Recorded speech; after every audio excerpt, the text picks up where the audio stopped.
This is the story of Yucca Mountain Nuclear Waste Repository, how a nation buried $15 billion in a hole in the ground and walked away.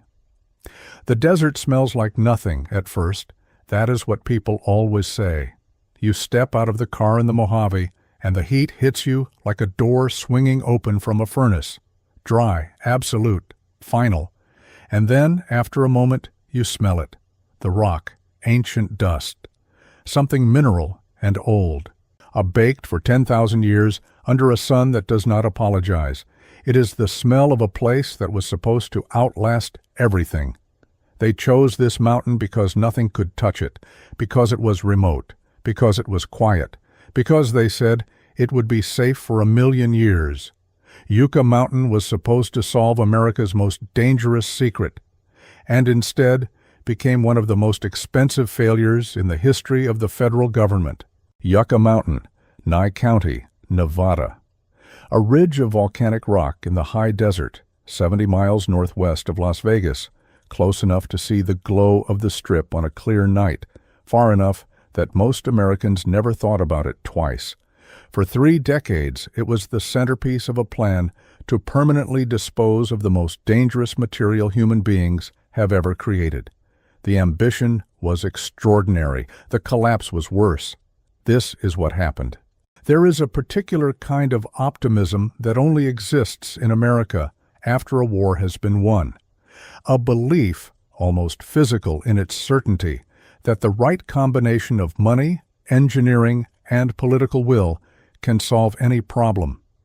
In the years after the Second World War, that belief had a new object. It had a glow to it. It had a half-life. Nuclear power arrived in America as a promise. President Eisenhower stood before the United Nations in December of 1953 and gave a speech that would define the next half-century of energy policy. He called it Atoms for Peace. The atom, he told the world, did not have to be a weapon. It could be a generator, a heater, a source of electricity so abundant it might one day be too cheap to meter. Those were his words, or words very close to them, repeated so often they became legend, too cheap to meter. What Eisenhower did not say, what no one said loudly enough for a very long time, was what would happen to the fuel when it was done burning. Nuclear reactors generate spent fuel, uranium rods that have been irradiated inside a reactor core until they are no longer useful for generating power, but remain extraordinarily dangerous for tens of thousands of years. The radioactivity does not switch off. It does not degrade in any human time frame that matters. Strontium-90. One of the byproducts has a half-life of 29 years. Plutonium-239 has a half-life of 24,000 years. Some isotopes in spent nuclear fuel will remain hazardous for longer than human civilization has existed, longer even than our species has walked the earth in its current form.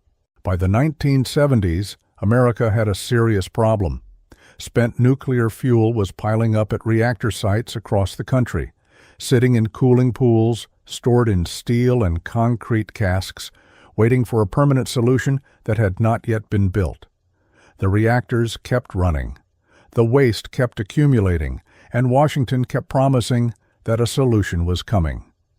In 1982, Congress passed the Nuclear Waste Policy Act.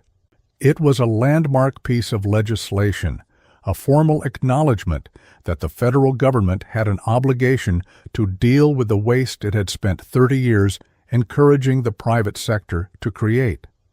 The law created a process. It created a timeline, and, critically, it created a funding mechanism, a fee of 1/10 of a cent per kilowatt-hour charged to nuclear electricity ratepayers, deposited into a dedicated nuclear waste fund. It felt, at the time, like the beginning of the end of the problem. It was the beginning of something else entirely. The search for a permanent repository site began in earnest. 17 locations were studied. The criteria were demanding: geological stability, low seismic risk, minimal groundwater, remote enough to protect the public, accessible enough to build. By 1987, the list had narrowed. 3 sites were under serious consideration, and then, in a late-night budget negotiation that would come to define the entire project, Congress made a choice. They called the decision the Screw Nevada Bill. That was not the official name. Officially, it was an amendment to the Nuclear Waste Policy Act. But the nickname stuck because it captured what happened with brutal accuracy. In a single legislative stroke, Congress eliminated the other 2 candidate sites, ended the comparative study, and directed the Department of Energy to focus exclusively on one location, Yucca Mountain, Nevada. No Nevada senator voted for it. Nevada's congressional delegation was not consulted in any meaningful way. The state that would host the nation's nuclear waste vault had no say in whether it wanted the job. The dream had been sold. Nevada just hadn't agreed to buy it. Nobody builds a nuclear waste repository quietly. There are hearings, briefings, press conferences, promises. In the late 1980s and through the 1990s, the Department of Energy filled all of those formats with confidence. Yucca Mountain, they said, was not just a possibility, it was the answer. The science was sound, the geology was favorable, the timeline was firm. The original plan called for the repository to open in 1998. Read that again. 1998. The Department of Energy had made that commitment in writing to utilities across the country that had been paying into the Nuclear Waste Fund for years and expected the government to take their spent fuel off their hands. Contracts were signed.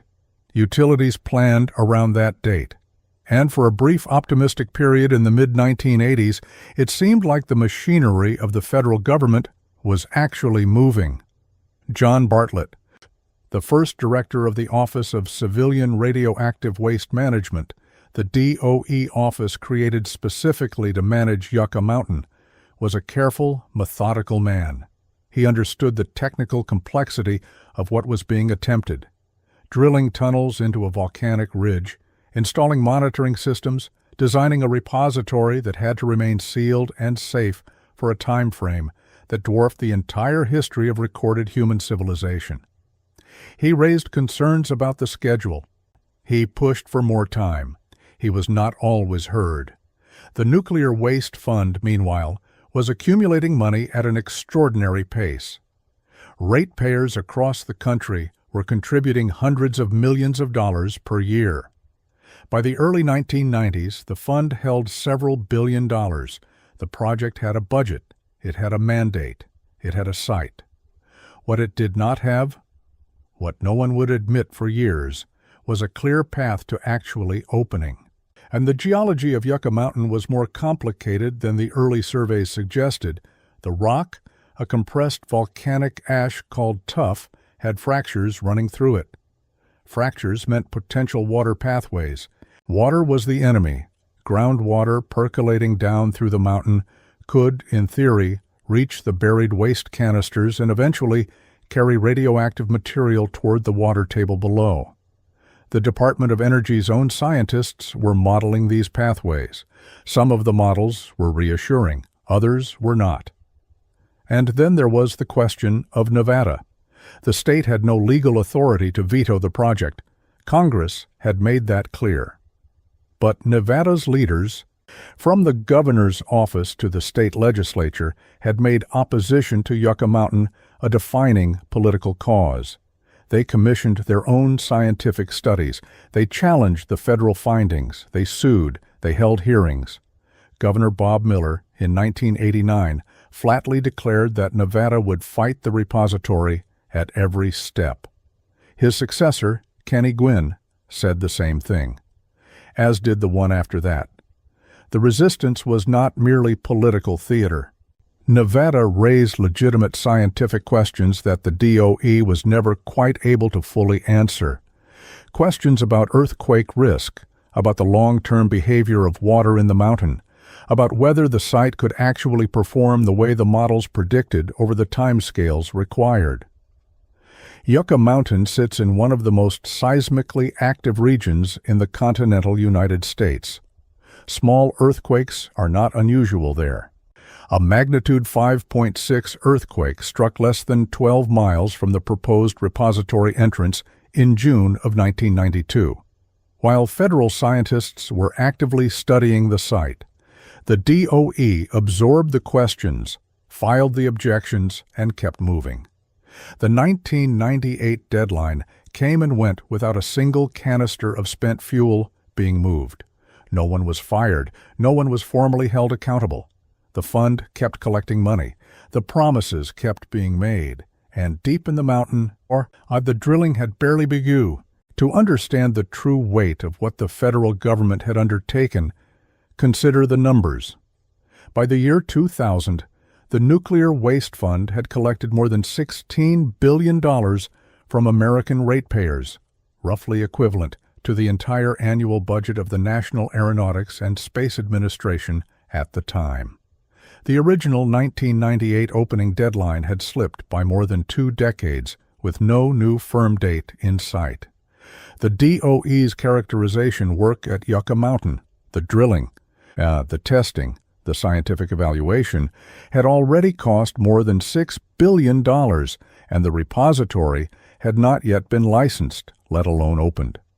Across the country, approximately 77,000 metric tons of spent nuclear fuel sat in temporary storage at 121 sites in 39 states, waiting for a permanent home that was receding further into the future with every passing year. Every failed project has its Cassandra, the figure who saw it coming, said so clearly, and was ignored, not because no one heard, but because no one wanted to. At Yucca Mountain, there were several. One of the most consequential was a scientist named Charles Stein. Stein was a geologist, a hydrologist, someone who had spent years studying the way water moves through rock. He worked for the DOE's Yucca Mountain project in the early years of the characterization effort, and what he found did not match the official picture. The mountain, he concluded, was not as stable as the agency was telling Congress. Water was infiltrating faster than the models assumed. The fractures in the tuff were more interconnected than the early surveys suggested. The repository's long-term performance projections, the ones being used to assure regulators and the public that the site was safe, were, in his view, not supported by the data he was seeing. Stein raised his concerns internally. He was told to keep working. He raised them again. The project kept moving. He was not alone. In 1995, an internal DOE review, not a Nevada study, not an opposition document, but the agency's own internal assessment, found significant uncertainties in the site's hydrological models. The review noted that water travel times from the surface to the buried repository could be far shorter than previously estimated. In a repository designed to isolate waste for 10,000 years at minimum, shorter than previously estimated was not a minor footnote. The DOE acknowledged the findings. It commissioned more studies, it adjusted some of its models, and it continued to project confidence in public. This is the pattern that would repeat itself for the next 2 decades. A finding emerges. It raises serious questions. The agency absorbs it, reframes it, adjusts its language, and the project moves forward. The official position, always, was that the science was being addressed, that the uncertainties were manageable, that Yucca Mountain remained the right answer. But there was a harder problem lurking beneath the surface, and it had nothing to do with geology. The Nuclear Regulatory Commission, the independent agency responsible for licensing the repository, had its own standards. Those standards required the DOE to demonstrate with a degree of scientific certainty that the repository would protect public health for a minimum of 10,000 years. Later, after a court challenge, the EPA extended that time frame, 1 million years. 1 million years. Think about what that number means. The last woolly mammoths were roaming the earth 4,500 years ago. The earliest written language is less than 6,000 years old. The entire span of recorded human civilization, every empire, every revolution, every war, every century of progress, fits inside 0.5% of the time frame Yucca Mountain was required to perform. No human engineering project had ever been evaluated on that scale. No model could truly predict what a mountain would do over 1,000,000 years. The science was being asked to do something science was never designed to do: guarantee the future. The DOE's scientists built models. They ran simulations. They produced documents measuring the repository's projected performance over vast stretches of time, with probabilities and confidence intervals and uncertainty ranges. The numbers were always reassuring. The critics said the models were optimistic. The DOE said the critics were wrong. Nobody could prove it either way. And then, in 2000, something happened that wasn't about geology at all. It was about email. A federal scientist named Wenxin Liu, working on data quality for the project, sent a series of internal emails discussing how to handle discrepancies in quality assurance documentation. The emails, later obtained and reviewed, he appeared to suggest that some data had been adjusted or handled in ways that did not conform to the project's own rigorous quality standards. The emails became known, quietly, then loudly. The emails were not, on their face, the stuff of headline scandal. They were technical, internal, the kind of correspondence that flows between scientists and program managers when a project is trying to meet a regulatory deadline and the data is not cooperating. But what they described, or seemed to describe, cut to the heart of the entire enterprise. Quality assurance in the nuclear world is not a bureaucratic nicety. It is a legal and regulatory requirement. Every piece of data submitted to the Nuclear Regulatory Commission as part of a licensing application must meet rigorous documentation standards. The data must be traceable, reproducible, and honestly reported. If there is a discrepancy, it must be flagged, not papered over. The emails from Wenxin Liu, a scientist employed by the United States Geological Survey and working on hydrological modeling for Yucca Mountain, appeared to show that quality assurance data had been manipulated, that scientists had been directed to produce results that fit the project's preferred conclusions rather than conclusions that fit the data. The USGS launched an internal investigation. So did the DOE's Inspector General. The findings were damaging. The Inspector General's report, released in 2005, concluded that there had been a pattern of conduct in which Yucca Mountain project staff had engaged in quality assurance violations, adjustments to data that fell outside acceptable scientific and regulatory norms. The report named names. It described specific incidents. It was unambiguous in its conclusions. The DOE disputed some of the findings. It argued that the problems were isolated. It launched corrective action programs. It promised reform. The Nuclear Regulatory Commission was not satisfied. The NRC staff, reviewing the matter independently, concluded that the quality assurance lapses were significant enough to require the DOE to undertake a comprehensive review and resubmission of affected data before the licensing process could proceed. This was not a minor procedural speed bump. The affected data included some of the core hydrological modeling that the entire safety case rested on. It would take years. And while all of this was unfolding, the money kept flowing. The Nuclear Waste Fund kept collecting its 1/10 of a cent per kilowatt hour. The utilities that had been promised a 1998 opening, who had been waiting for the government to take their spent fuel for 2 decades, began suing. One by one, then in waves, nuclear power companies took the federal government to court for breach of contract. The federal government, which had collected tens of billions of dollars specifically to build this repository, began paying out hundreds of millions in legal damages to the very companies that had funded the project. The repository was not open. The money was going in 2 directions simultaneously, into the fund and out through courtroom judgments. and the science had been called into question in ways that would not be easily repaired.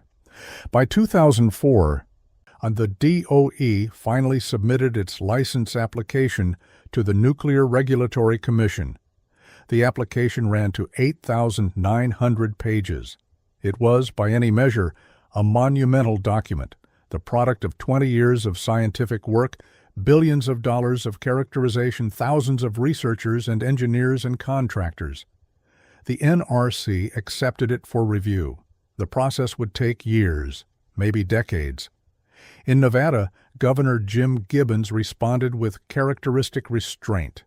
He called the license application an outrage and vowed that Nevada would fight it at every stage of the regulatory process, spending whatever state resources were necessary to prevent the repository from opening. The fight that Congress had started in 1987, when it made Nevada the host state without Nevada's consent, had never ended. It had simply moved from hearing rooms to courtrooms to the offices of the Nuclear Regulatory Commission, where teams of lawyers on both sides prepared for a legal battle that had no clear end. Nobody in Washington was paying close enough attention to what was happening in Chicago, to a freshman senator from Illinois who had just won a seat in the United States Senate, who had made his opposition to Yucca Mountain a central part of his platform in a state that had more nuclear plants than almost any other, who, in a few years, would have considerably more power over the project's future than anyone in Nevada. His name was Barack Obama. So, to bring you up to speed, by 2006, Yucca Mountain had consumed more than $9 billion in federal funds and had not opened. The project's own scientists had been found to have manipulated quality assurance data. Nuclear utilities across the country had won hundreds of millions of dollars in court judgments against the federal government for failing to take their spent fuel on schedule. Nevada continued its comprehensive legal and political opposition. And a newly elected senator from Illinois, a state with 11 operating nuclear reactors and a keen interest in the waste question, had made killing Yucca Mountain one of his stated policy goals. The mountain was still standing, the waste was still accumulating, and the most consequential blow hadn't come yet. The 2008 presidential election changed many things. For Yucca Mountain, it changed everything. Barack Obama won the presidency on November 4, 2008. He had been unambiguous about Yucca Mountain during the campaign. He opposed it. Not as a political calculation, though it certainly was one, but as stated policy. The science, he argued, had been politicized. The process had been flawed from the beginning. Nevada deserved better than to have a nuclear waste dump imposed on it by congressional horse trading. And, practically speaking, his key political allies in the Senate, including Senate Majority Leader Harry Reid of Nevada, had staked their careers on stopping the project. In January of 2009, Obama nominated Stephen Chu, a Nobel Prize-winning physicist, as Secretary of Energy. Chu was brilliant, respected, and had serious reservations about Yucca Mountain's viability. He did not hide them. In February of 2010, the Department of Energy did something that stunned the nuclear industry, angered congressional Republicans, and delighted the state of Nevada. It filed a motion to withdraw its license application from the Nuclear Regulatory Commission, not to pause it, not to amend it, to withdraw it, with prejudice. With prejudice is a legal term. It means the withdrawal cannot be reversed. The DOE was not asking for a timeout. It was asking to end the proceeding. The Nuclear Industries Trade Association went to court immediately. Several states, including South Carolina and Washington, which housed major nuclear waste storage sites and desperately needed a permanent solution, joined the legal challenge. The NRC's own Atomic Safety and Licensing Board ruled that the DOE did not have the legal authority to simply withdraw an application that Congress had directed it to submit. The board ordered the proceeding to continue. The DOE appealed. The case wound through the federal courts for years. In the meantime, the Obama administration did something else. It defunded the project. The fiscal year 2010 budget reduced Yucca Mountain funding to a skeleton level, just enough to fulfill certain legal obligations, not enough to continue meaningful work. Hundreds of DOE employees and contractors lost their positions. The tunnels at Yucca Mountain went quiet. The equipment sat. The characterization work, which had cost billions and taken decades, simply stopped. The Nuclear Waste Technical Review Board, an independent scientific body established by Congress to oversee the technical aspects of the project, issued a statement expressing deep concern. They were not taking a position on whether Yucca Mountain was the right site. They were saying something more fundamental, that simply stopping the work without a replacement plan was not a responsible approach to a problem that was not going away. There were 77,000 metric tons of spent nuclear fuel sitting at reactor sites around the country. Without Yucca Mountain, there was nowhere to put it. The DOE announced it would convene a Blue Ribbon Commission to study alternatives. The commission, led by former Congressman Lee Hamilton and former National Security Advisor Brent Scowcroft, was a serious body of serious people. They studied the problem for 2 years. Their 2012 report was honest and thorough. It identified no alternative site. It recommended a new process for finding one. It acknowledged that finding and licensing a new permanent repository could easily take another 3 decades or more. 3 decades. From 2012, that would be 2042, at the earliest. The spent fuel kept accumulating. The financial damage by this point defied easy comprehension. The Nuclear Waste Fund had collected more than $44 billion from American ratepayers since 1983, more than the cost of the interstate highway system in inflation-adjusted terms. Of that, approximately $15 billion had been spent on Yucca Mountain alone before the project was effectively shuttered. Federal courts had awarded nuclear utilities more than $2 billion in breach of contract damages, with additional cases pending that would ultimately bring that total higher still. Meanwhile, the DOE had stopped collecting the 1/10 of a cent fee because a federal court ruled in 2013 that collecting the fee while having no credible plan to use it was itself a legal violation. The fund stopped growing. The liability kept growing. The gap between what the government owed and what it could deliver widened every year. In the years after the Obama administration effectively shuttered Yucca Mountain, something strange happened. Nothing. For years, almost nothing happened at all. The Blue Ribbon Commission released its report. The DOE issued a response. Congress held hearings. Bills were introduced to revive the project or to create a new process. None of them passed. The political coalition that had killed Yucca Mountain, led by Harry Reid, who remained Senate Majority Leader until 2015 and wielded his position with focused precision on this single issue, held together long enough to prevent any serious legislative revival. Harry Reid was not subtle about what he was doing. He called Yucca Mountain a never-ending nightmare. He inserted language into appropriations bills that restricted DOE spending on the project. He used his power over Senate scheduling to prevent pro-Yucca legislation from reaching the floor. He was effective. When Reid retired from the Senate in 2017, after 30 years in office, killing Yucca Mountain was on his list of achievements, alongside the Affordable Care Act and financial reform. The nuclear industry, meanwhile, was suing and winning. The Department of Energy had now missed its 1998 opening deadline by a quarter century and counting. Every year the repository stayed closed was another year of accumulated legal liability. Utilities were awarded judgments. The judgments were paid, not from the Nuclear Waste Fund, which was legally restricted, but from the Department of Justice's Judgment Fund, a separate pool of taxpayer money. By 2020, the federal government had paid out more than $9 billion in legal settlements and judgments to nuclear utilities for failing to take their spent fuel.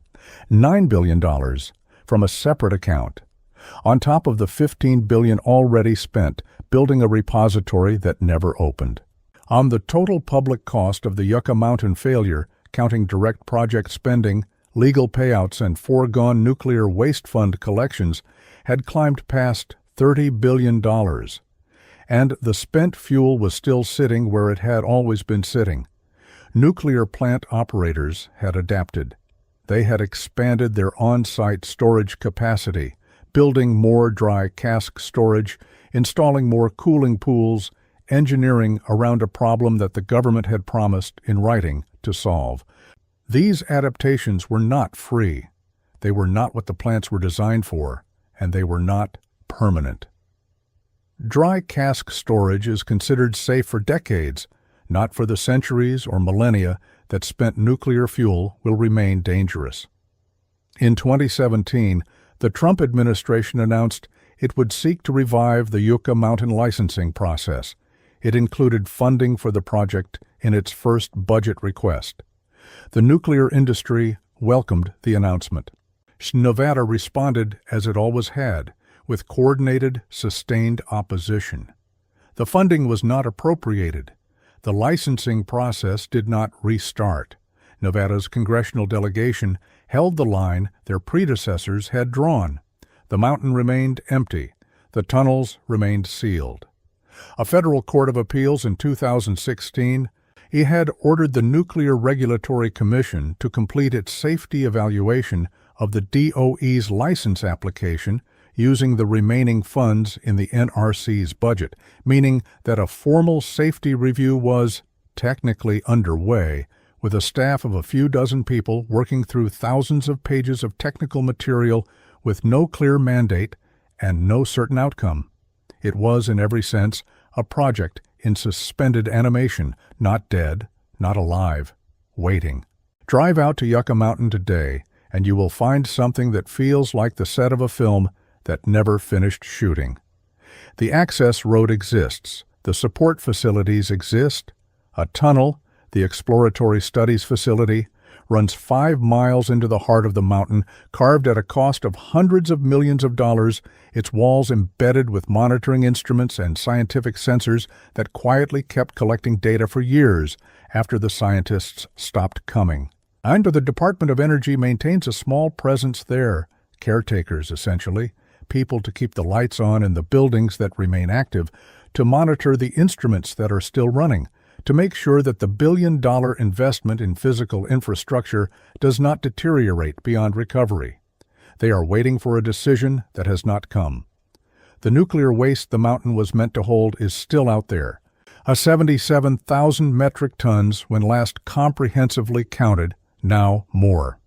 Growing by approximately 2,000 metric tons per year as operating reactors continue to generate spent fuel, sitting in pools and casks at more than 70 reactor sites in 33 states. Some of those reactor sites are closed. The plants have been decommissioned, the licenses surrendered, the cooling towers demolished. But the waste stays. It has nowhere to go. Decommissioned plants in states like Vermont, Connecticut, and Michigan are now, in practical terms, de facto permanent nuclear waste storage sites, a designation no one chose, that no community agreed to, and that no one knows how to undo. The Blue Ribbon Commission's 2012 recommendation, a new consent-based siting process starting from scratch with communities that volunteer rather than being conscripted, has never been implemented. Legislation to do so has been introduced in multiple Congresses. None of it has passed. The political will to open any nuclear waste repository anywhere in the United States does not currently exist. The political will to acknowledge that the waste exists, that it is growing, and that a decision must eventually be made. That is available in plentiful supply. The will to make the decision is another matter. Robert Alvarez, a former senior policy advisor at the Department of Energy and one of the clearest voices on the spent fuel problem for decades, has written that the current situation represents a failure of governance that spans administrations of both parties and generations of congressional leadership. He has called the accumulation of spent fuel at reactor sites the largest concentration of radioactivity on the planet. He has said that the failure to address it is a story of political negligence without precedent in modern American history. Those words appeared in 2019. The situation has not materially changed since. The mountain sits, 38 years after Congress pointed at it and said, "There, that one. That is where it all goes." The answer to that decision, whether the mountain was right, whether the science was sound, whether 1,000,000 years of safety could ever have been guaranteed, will never be known. Because the experiment was never run, the repository was never built. The question was asked, and then, instead of being answered, it was simply abandoned, at a cost that will take another generation to fully calculate. Yucca Mountain is not, in the end, simply the story of one project that failed. It is the story of a particular kind of failure, one that repeats itself with uncomfortable regularity in American public life. The failure is not primarily technical, it is not primarily scientific, it is political, and it has a structure. The structure goes like this. A genuine problem exists, one too large and too dangerous to ignore. A solution is identified, imperfect, controversial, but technically defensible. The political process selects the solution, but selects it in a way that is expedient rather than legitimate. The affected community, having had no meaningful voice, refuses to accept the imposition. The project proceeds over their objection for decades. The objections accumulate into lawsuits, legislative maneuvers, and eventually a change of political leadership at the federal level. The project is stopped. The money spent is lost. The original problem remains, but now larger. This is not unique to nuclear waste. It rhymes with the histories of other infrastructure decisions made by distant powers for local communities. Decisions about highways, about dams, about industrial facilities. The technical problem was real. The solution may even have been correct, but the method of choosing it guaranteed the opposition that eventually destroyed it. Inez Wilder was 73 years old in 2008, living in Amargosa Valley, Nevada, a small community about 40 miles southeast of the Yucca Mountain site. She had lived there most of her adult life. She did not oppose nuclear power. She had worked, for a time, at the Nevada test site, where atmospheric nuclear tests had been conducted for more than a decade. She knew what radioactive material meant. She knew what it could do, what she opposed, what she told a Department of Energy public meeting, quietly and without drama, in the autumn of 2008.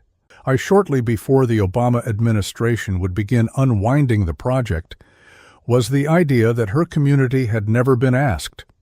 Nobody came and said, "Do you want this here?" she told the meeting. They said, "We decided. That's not how you treat people." The room was not full. The decision had already been made in both directions. Congress had chosen the site. Obama had decided to close it. Inez Wilder's words went into the meeting record and nowhere else. But she had said something true. Something that the billions of dollars and the thousands of pages of scientific documentation and the decades of regulatory proceedings had never quite addressed. Not whether Yucca Mountain was geologically suitable. Not whether the repository could have performed over 10,000 or 1,000,000 years. Whether the people who had to live with the decision were ever part of making it. They weren't. That is the failure underneath the failure. And it is the one that no amount of money can fix retroactively. The desert still smells like nothing at first, then like rock, then like time. The mountain is still there. The tunnel is still there, 5 miles of bored volcanic tuff, instrumented and sealed, the most expensive hole in American history that nobody will ever officially use. The spent fuel is still there too, scattered across 33 states in steel casks and cooling pools, waiting. And the men who made the decision in 1987, the ones who pointed at a map in a late-night negotiation and said, "That one, Nevada, it's done. Most of them are gone now, retired or dead. The utilities that paid into the nuclear waste fund for 40 years are still waiting for the government to take the material it promised to take. The communities that live near reactor sites never asked to be permanent nuclear waste storage locations. They simply are. The most dangerous material human beings have ever created was supposed to be buried under that mountain for 1,000,000 years. Instead, it sits on the surface, in the places where it was made, in the states where the lights were on. The desert forgives nothing. It simply waits. So does the waste.